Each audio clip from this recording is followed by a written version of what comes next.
और चलिए एक बार फिर से लाइव तस्वीरें आपको दिखाते हैं गोरखपुर से, जहां सीएम योगी आदित्यनाथ का गोरखपुर दौरा है। आज दूसरा दिन है और कार्यक्रम को संबोधित कर रहे हैं।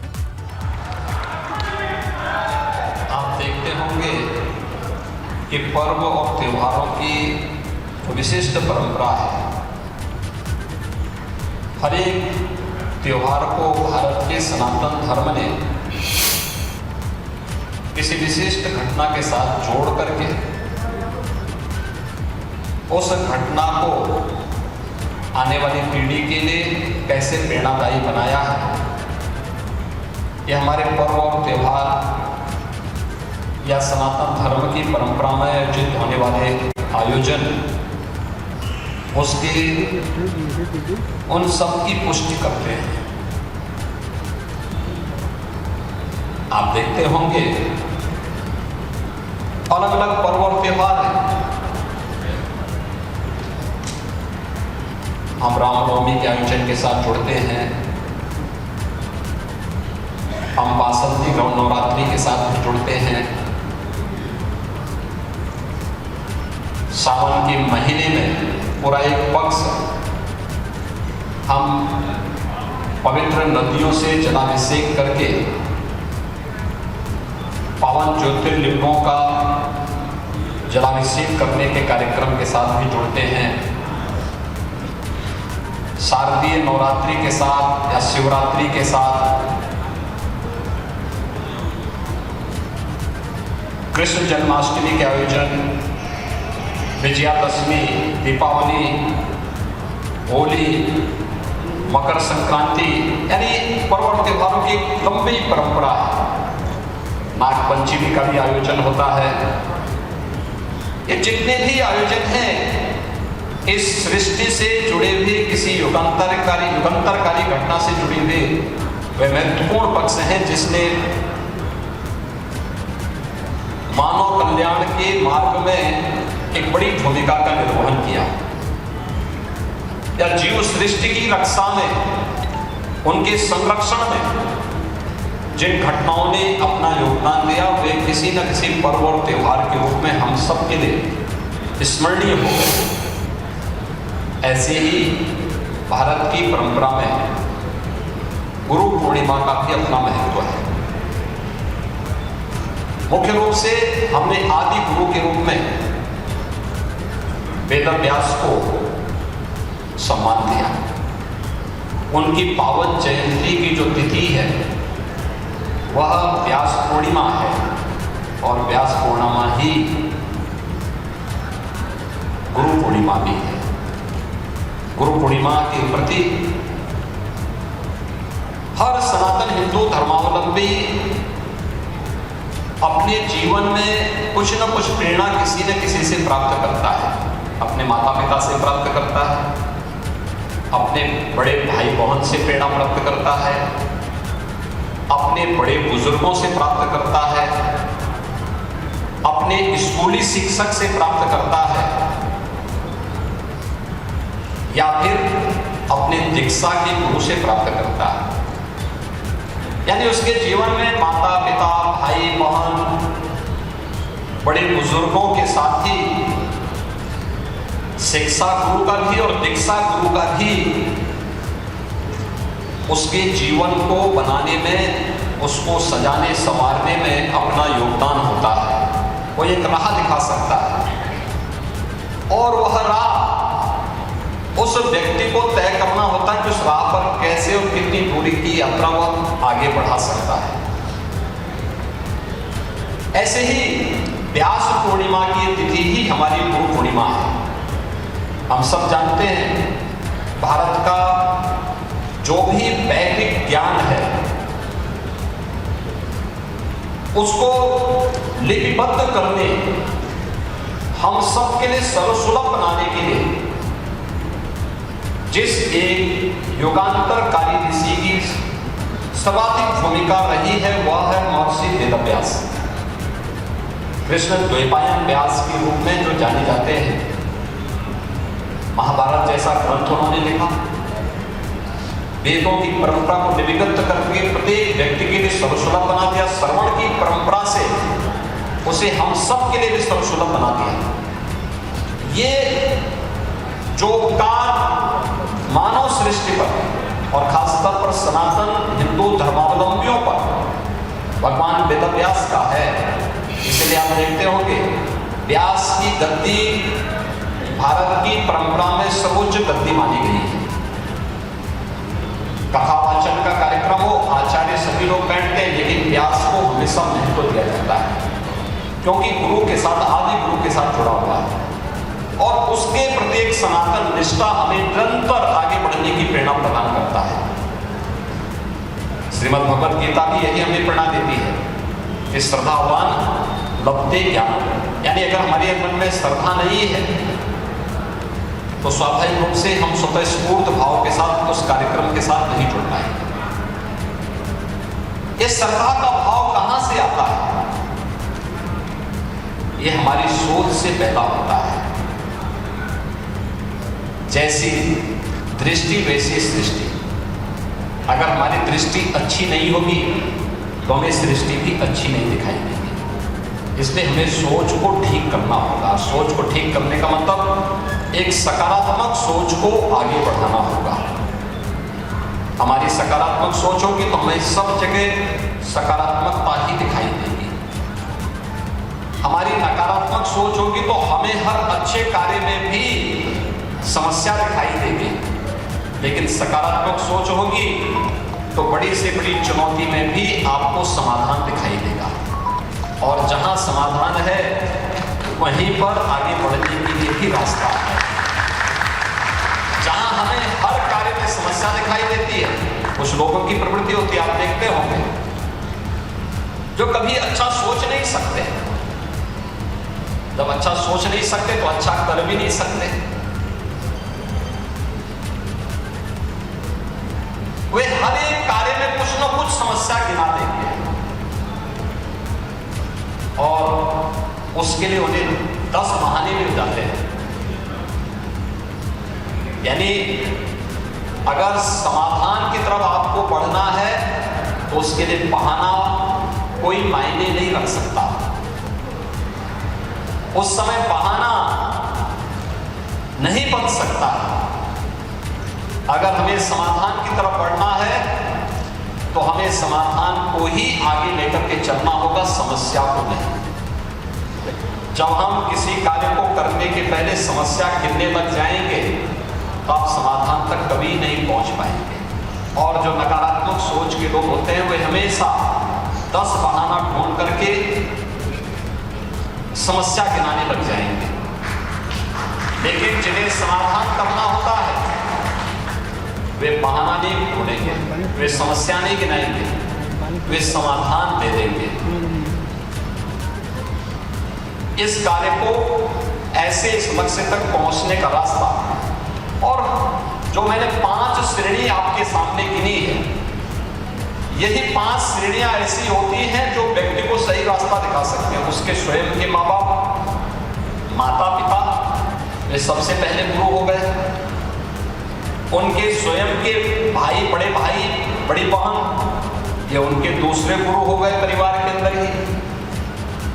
उनके स्वयं के समाज के प्रबुद्ध जन, बड़े बुजुर्ग, कोई भी हो, बड़ा बुजुर्ग कोई भी हो, महाजन एन गतः सपंथ की बात जब हम करते हैं तो महापुरुष समाज का कोई भी, किसी भी जाति, किसी भी मत, किसी भी मजहब, किसी भी क्षेत्र, किसी भी भाषा का हो सकता है, वो हमारा मार्गदर्शक हो सकता है। वो जो राह दिखाए वह भी हमारे लिए अनुकूल हो सकता है, जो समाज के अनुकूल है वह हमारे अनुकूल है। 5वां शिक्षा का गुरु, जो आपको विद्यालय में अक्षर ज्ञान से लेकर के आगे बढ़ने की प्रेरणा दे रहा है। और 5वें प्रकार के जो आपके दीक्षा के गुरु, जो आपके जीवन को और भी उन्नत बनाने के लिए, जो सनातन हिंदू धर्म की परंपरा है, उस परंपरा के अनुरूप आगे बढ़ने में आपका योगदान दे सकता है। 5 श्रेणी के इन महापुरुषों का मार्गदर्शन किसी न किसी रूप में हम सबको प्राप्त होता है। और याद रखना, अवसर सबको प्राप्त होता है। उस अवसर को अपने अनुरूप और समाज के अनुकूल बना करके आगे बढ़ने वाला व्यक्ति ही जीवन में हमेशा सफल होता है। और उस हर चुनौती को अपने अनुकूल और समाज के अनुकूल बनाने के लिए ही हम सदैव समाधान की तरफ बढ़ने की दिशा में हम प्रयास करेंगे तो जीवन में हमें सदैव सफलता प्राप्त होगी। हम सबका सौभाग्य है कि हम लोग आजादी के अमृत महोत्सव वर्ष में गुरु पूर्णिमा के इस आयोजन के साथ जुड़ गए।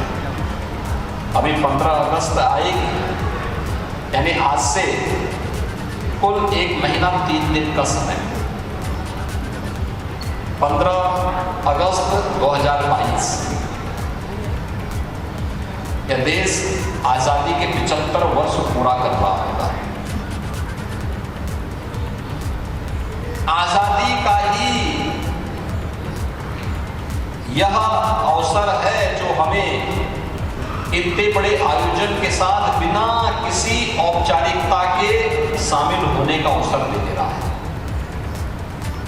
हमें बोलने की स्वतंत्रता है, अपने अनुसार अपनी चर्या को आगे बढ़ाने की स्वतंत्रता भी है, धार्मिक स्वतंत्रता भी है, हमें अपने अनुरूप जीने की आगे बढ़ने की पूरी स्वतंत्रता भी है। सभी प्रकार के अवसर हमें प्राप्त हो रहे हैं। ये भारत की आजादी के कारण ही हो पा रहा है। याद करिए, क्या 1947 के पहले ऐसा कुछ था क्या? आजादी के पहले इतना बड़ा जमावड़ा अगर एक जगह कहीं कोई करता, क्या उस समय की हुकूमत इस प्रकार की अनुमति दे पाती और देती? क्या उसके लिए इस प्रकार का अवसर देता? नहीं होता। आज हम अपने पर्व और त्योहार इतने शांतिपूर्ण और सौहार्दपूर्ण तरीके से मनाते हैं। क्या ये आजादी के पहले संभव होता था क्या?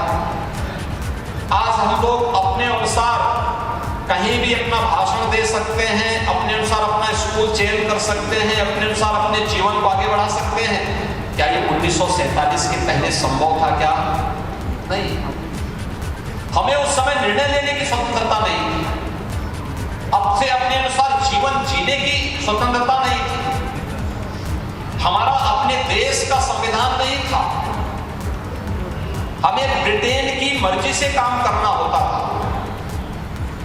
भारत को अपनी किसी भी प्रकार की आजादी नहीं थी। जो मौलिक स्वतंत्रता प्रत्येक व्यक्ति के जीवन के लिए आवश्यक होता है, वह उस समय किसी को नहीं थी।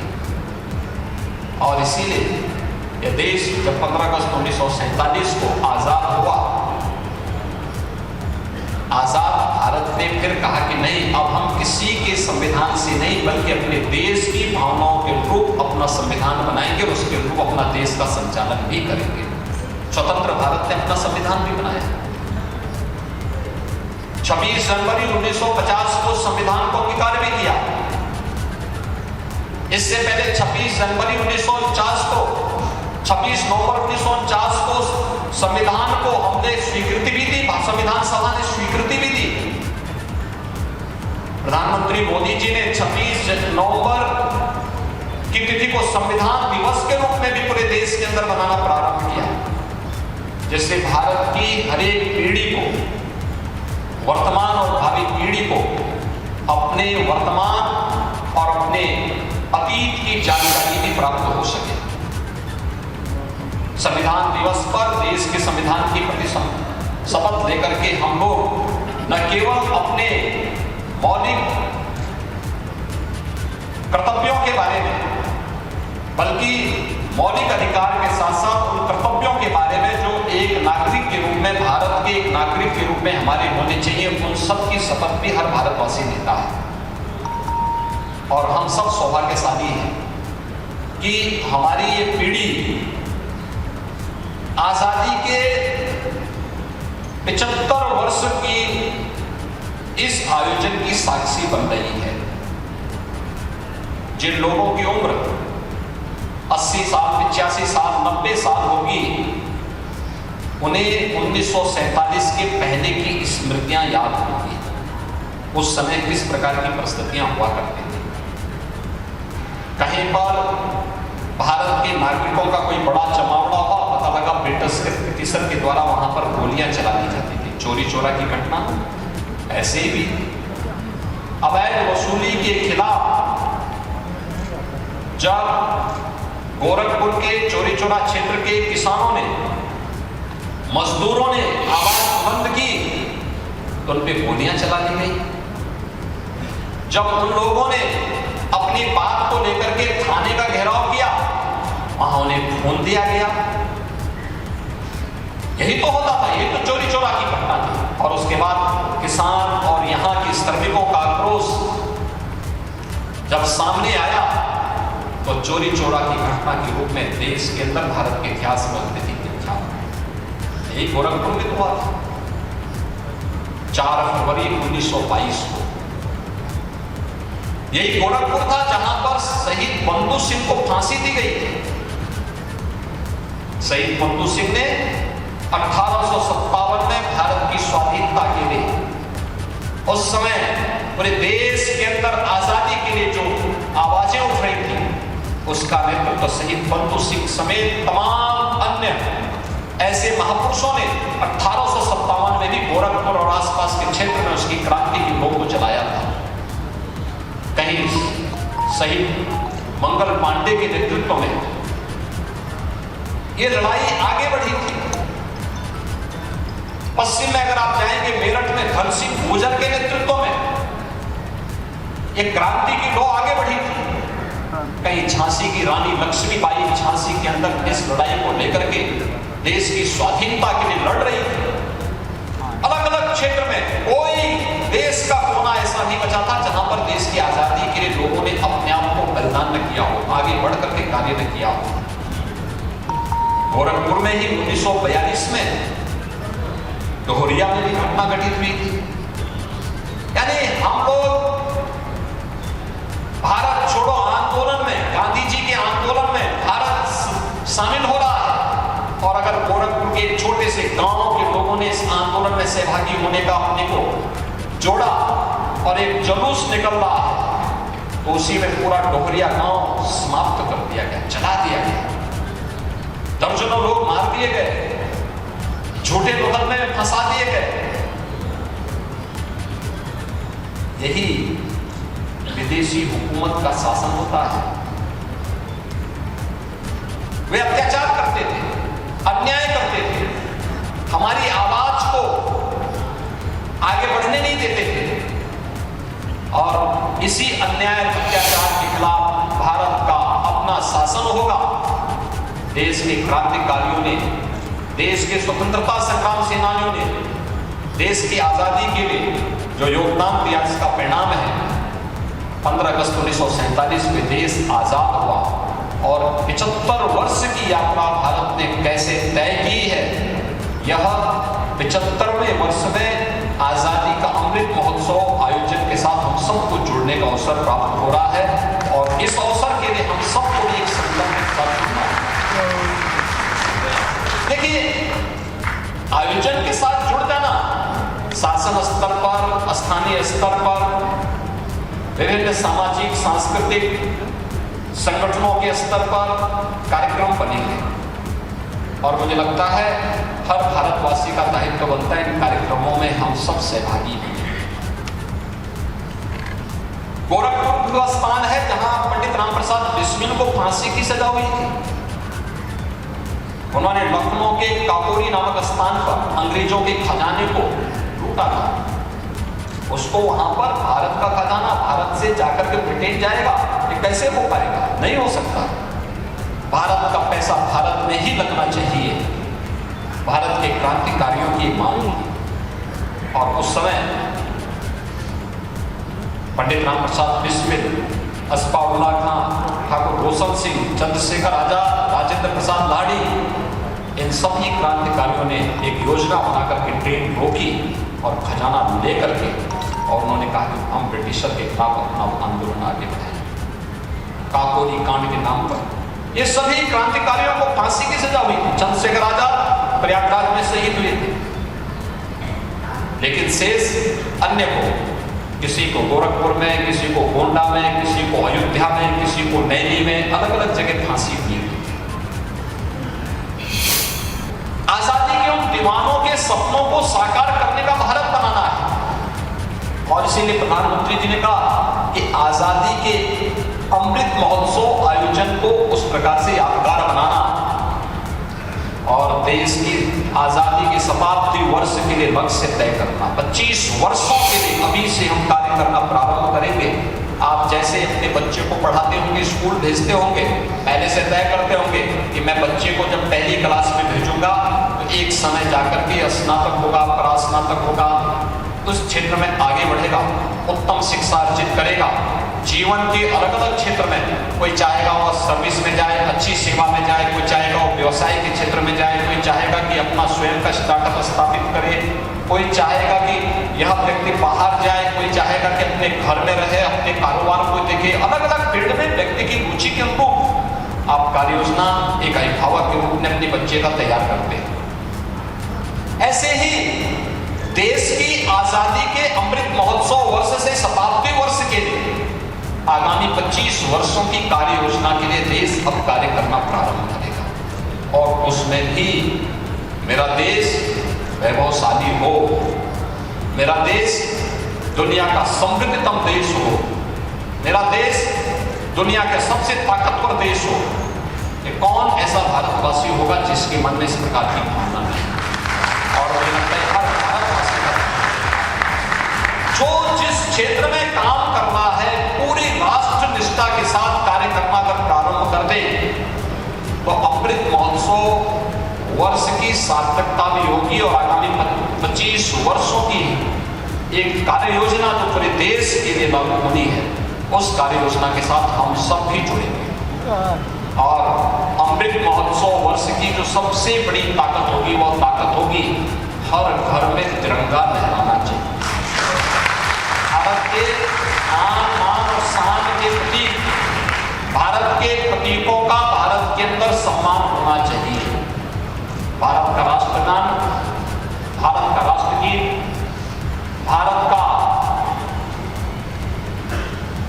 आन मान शान का प्रतीक तिरंगा, भारत का संविधान, इन सब के प्रति सम्मान का भाव हर भारतवासी के मन में होना चाहिए। क्योंकि ये प्रतीक केवल प्रतीक नहीं है, ये राष्ट्र की प्रेरणा है। हमारे आगे बढ़ने के लिए हमारा एक दिग्दर्शन है और उस कार्यक्रम के साथ हम सबको जुड़ना होगा।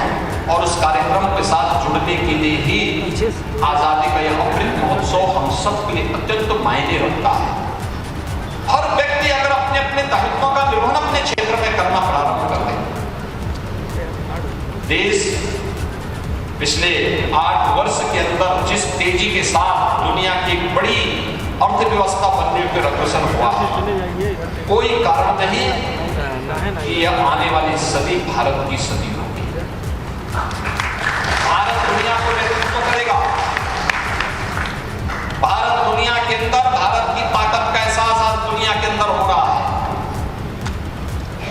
भारत की अर्थव्यवस्था दुनिया के अंदर तेजी के साथ बढ़ती हुई अर्थव्यवस्था में है। और वर्तमान में कोरोना जैसी महामारी के बावजूद लोकतांत्रिक व्यवस्था में भारत के अंदर प्रत्येक व्यक्ति के मौलिक अधिकारों की रक्षा करते हुए कोरोना प्रबंधन के साथ ही उत्तर प्रदेश ने और देश ने जो लक्ष्य प्राप्त किए हैं, आज भारत देश के अंदर सबसे तेजी के साथ उभरती हुई अर्थव्यवस्था के साथ आगे बढ़ रहा है। ये चीजें साबित करती हैं कि हमारा जो ट्रैक है एकदम सही है। लेकिन देश की सरकार, प्रदेश की सरकार जिस लक्ष्य को प्राप्त करने के लिए कार्य कर रही है, हम सबका दायित्व भी बनता है कि हम भी उसके साथ जुड़ करके उस लक्ष्य को प्राप्त करने के समय हम भी अपने स्तर पर अपने क्षेत्र में योगदान दें। देखिए, कोई व्यक्ति ये नहीं कह सकता कि साहब मैं क्या करूं तो जो है मैं सरकार का पार्टी। आप सब लोकतंत्र में जनता मालिक होती है और लोकतंत्र में जनता सब कुछ करती है।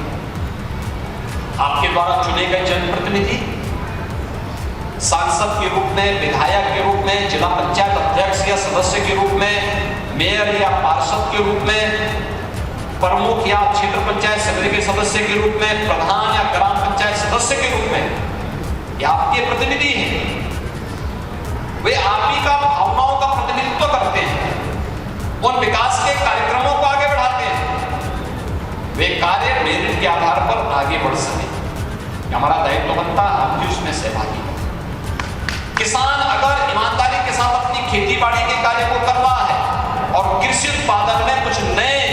शोध करके नवाचार के साथ अपनी कृषि को जोड़ता है, वास्तविक राष्ट्र के प्रति उसकी सेवा है। एक श्रमिक अपना पसीना बहा करके कार्य कर रहा है, ये भी उसकी राष्ट्र के प्रति निष्ठा है। एक शिक्षक अगर स्कूल में जाकर के ईमानदारी के साथ अपने बच्चों को स्कूल में पढ़ाने का काम कर रहा है, अध्यापन के कार्य को ईमानदारी के साथ कर रहा है, यह भारत के प्रति उसकी अटूट निष्ठा का प्रमाण है।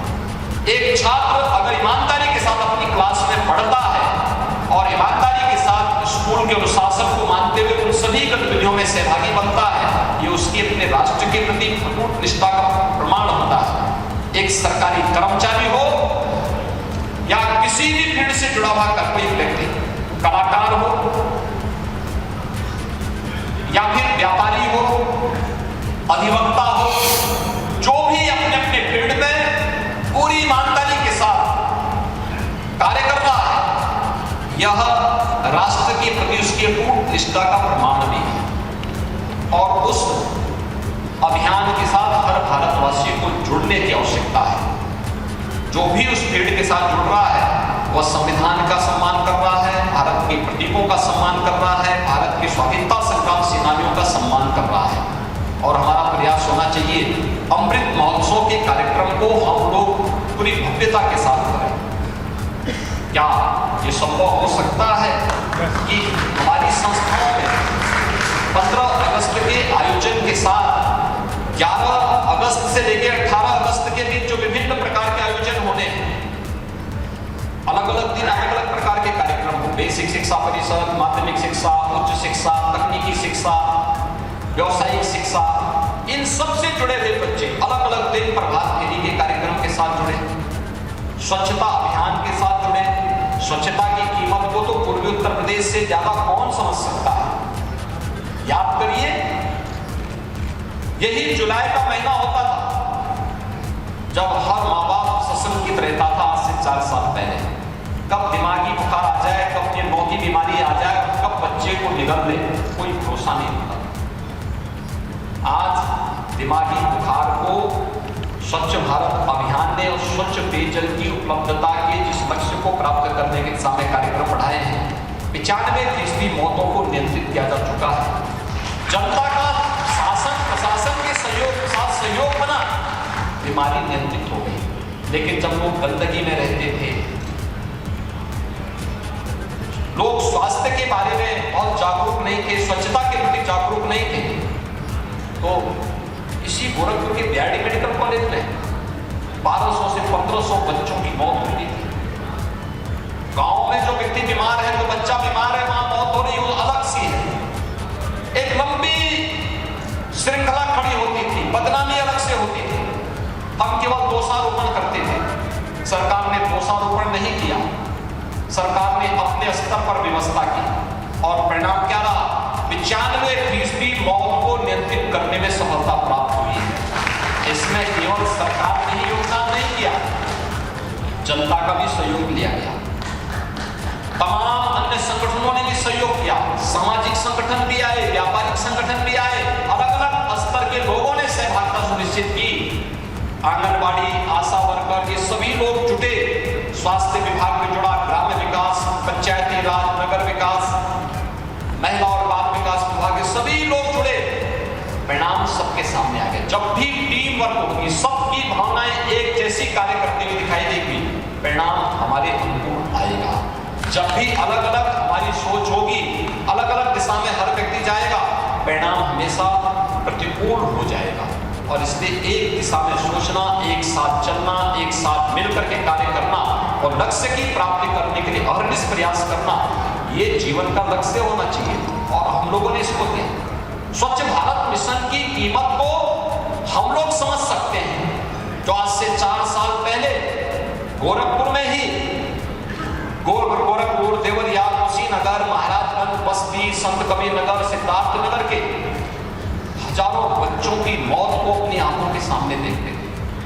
आज स्वच्छ भारत मिशन जैसे भारत के प्रधानमंत्री जी के विजनरी अभियान ने उन मौत के आंकड़ों को नियंत्रित करने में सफलता प्राप्त कर दी। इसलिए 11 से 18 के बीच में जो कार्यक्रम होंगे, किसी दिन स्वच्छता का कार्यक्रम चले, प्रभात फेरी स्वच्छता के बारे में, सैनिटाइजेशन के बारे में, कोरोना महामारी के बारे में व्यापक जागरूकता का कार्यक्रम बने, महापुरुषों की झांकियां निकले, अलग अलग तबके के लोगों को जागरूक करने के लिए उस प्रकार के कार्यक्रम हमारे बनने चाहिए।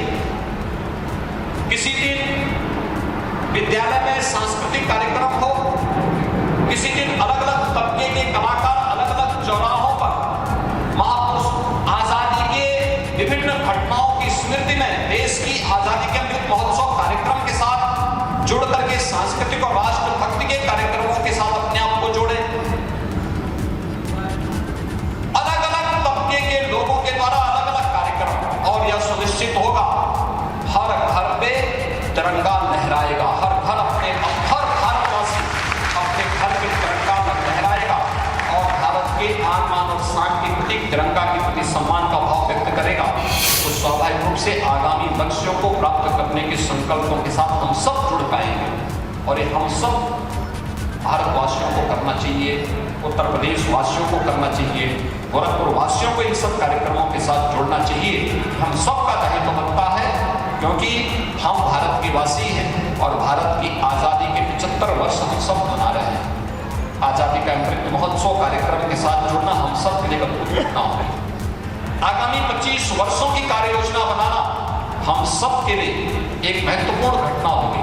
25 वर्ष क्या, आप में से बहुत सारे लोग अलग अलग पोजीशन पर होंगे, कोई युवा हो चुका होगा, कोई बुजुर्ग प्रौढ़ हो चुका होगा, कोई बुजुर्ग हो चुका होगा, बहुत सारी चीजें होंगी, लेकिन उन सब की परवाह के बगैर हम सब इस कार्यक्रम के साथ जुड़े, यह हम सब के लिए अत्यंत महत्वपूर्ण होगा। आजादी के अमृत महोत्सव कार्यक्रम के साथ साथ अनेक महापुरुषों की जयंतियां होंगी, जिन लोगों ने उस दौरान अपने भारत की आजादी के लिए अपना योगदान किया था। गोरखपुर में शहीद बंधु सिंह का, पंडित राम प्रसाद बिस्मिल का है, चोरी चौरा डोहरिया और भी अन्य जो गोरखपुर में ऐसे महत्वपूर्ण स्थल है, वहां से जुड़े हुए उन क्रांतिकारी और शहीदों के बारे में भी हम सबको कुछ विशिष्ट कार्यक्रम बनाने चाहिए, विशेष आयोजन करने चाहिए। यह एक लक्ष्य है।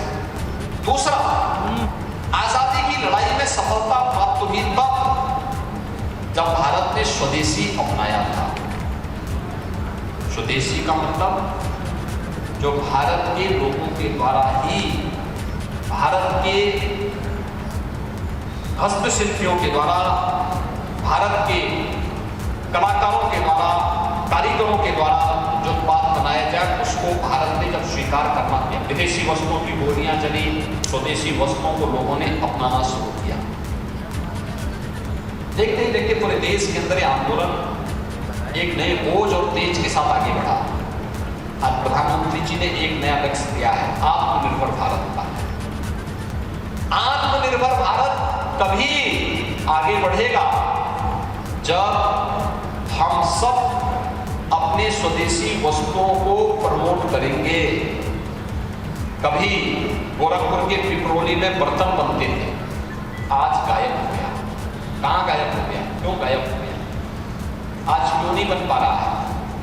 याद रखना, जब हम सिल्वर के यानी जो ये एल्युमिनियम के बर्तन में भोजन जो बनाते हैं ना, ये बड़ा खतरनाक है।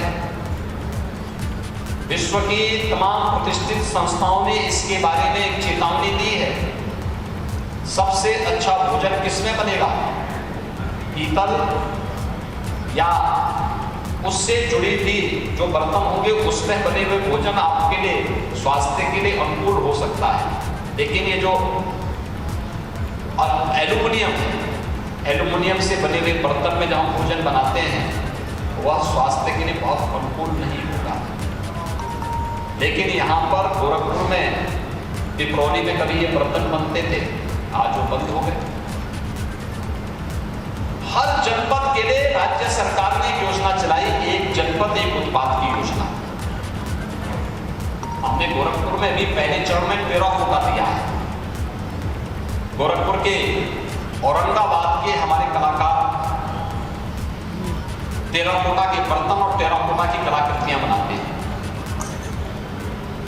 अच्छा काम कर रहे हैं, उनके साथ और भी अगल बगल के गांव के लोग जुड़ चुके हैं। ऐसे ही हर जनपद की एक योजना हम लोगों ने थी जो यूपी के लिए विख्यात थी। परंपरागत उत्पाद को आगे बढ़ा करके आत्मनिर्भर भारत के लक्ष्य को प्राप्त करने की दिशा में हम भी योगदान दे सकते हैं और इस दृष्टि से स्वदेशी को प्रोत्साहित करना, जहां हैंडलूम होगा, जहां पे परंपरागत तरीके से चलता है, उसको हम तकनीक के साथ जोड़ करके रोजगार का असर न पड़े, लेकिन कम पूंजी में ज्यादा रोजगार और ज्यादा लोगों को एक जीवन में स्वावलंबन का अवसर प्रदान करने के अवसर देना। महिला स्वयंसेवी समूह बेहतरीन कार्य कर सकते हैं अलग अलग क्षेत्र में। बहुत सारे आयोजन हैं जिनके साथ महिला स्वयंसेवी समूह जुड़ सकती है। हम देखते हैं कि गोरखपुर में एक डेयरी है,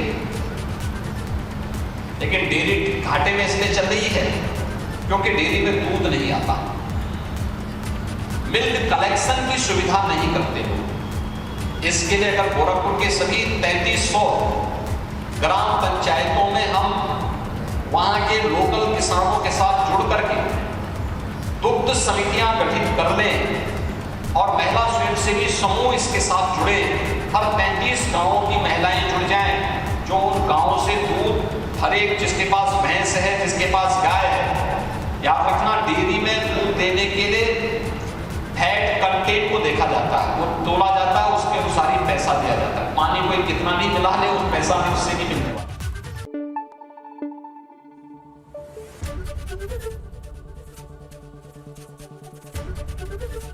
एबीपी गंगा, खबर आपकी, जुबान आपकी।